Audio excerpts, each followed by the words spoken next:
It was the most exciting thing to happen to the city in a long time. How did this duck get there? Where did he come from? Who was this duck?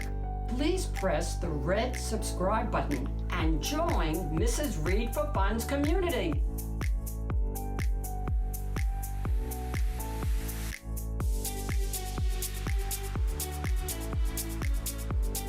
Hi everyone, this is Mrs. Read for Fun, and the book that I'd like to share with you and your family today is called The Tale of the Mandarin Duck, a Modern Fable, by outstanding Bette Midler and photographs by Michiko Kakutani with illustrations by Joana Avillez.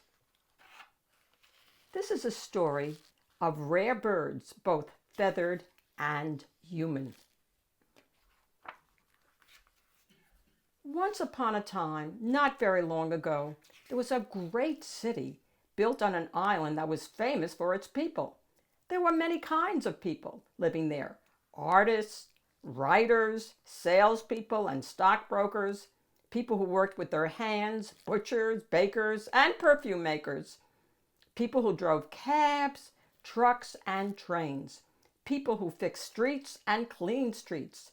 So many different kinds of people doing so many different things. But no matter what they did, these people were world famous for their liveliness. They talked to each other everywhere, in elevators, on subways, in restaurants. They would gather in little groups on street corners and tell each other jokes or discuss the daily news of their city and laugh uproariously. They yelled, sang, and generally had a good time. They looked each other in the eye and pretty much liked what they saw. Then an invention came into their lives. It was a new version of an old invention. It was a telephone. But you didn't have to put it in a quarter or go somewhere special to use it. You could carry it in your pocket or purse or a backpack. And with this telephone, any question you could think of could be answered. Any song could be heard. Any person on earth could be found. And most important, it was a camera. And you could photograph anything and everything, especially yourself. Everybody really liked that. It wasn't long before everyone in the city had one. I bet you know some people who have a phone like this. You might even have one yourself. In a very short time, people were not the same. All of them were bent over the small screen in their hand. It was as if nothing else existed.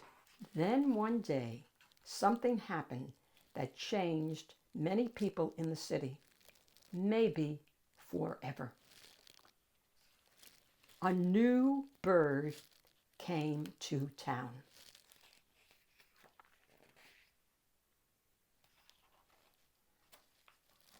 No one had ever seen a bird like this.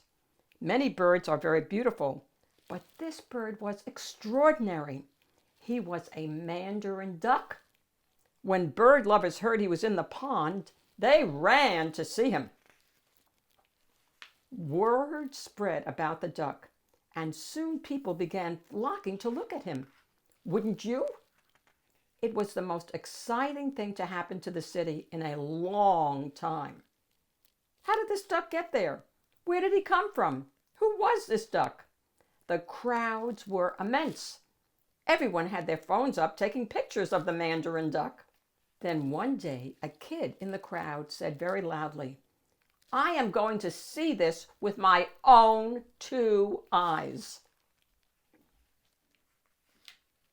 Then she put her phone away and just watched the Mandarin duck be what he was, something so rare that he had to be seen with your own 2 eyes and remembered with your heart. So the grown-ups put their phones down too and just watched. They watched long and hard. What an effect this bird had on people. They just loved him. As the crowds left the park, They talked about what they had seen with their friends and with strangers too.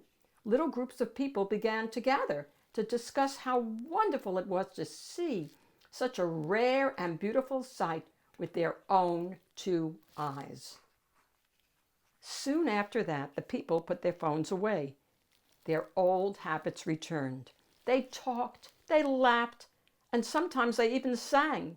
They looked each other in the eye and pretty much liked what they saw, and all because of the Mandarin Duck. Then one day, the Mandarin Duck flew away. Everyone missed him, but he had worked his magic. He had reminded the people in the city, the artists and writers, the butchers, the bakers and perfume makers, and everyone else to look at the world with their own two eyes. And if they did, they would see that all around them are rare and beautiful birds, with and without feathers. The end. Let me know in a comment if you have a favorite bird. This is Mrs. Read for Fun. I'll see you all next week.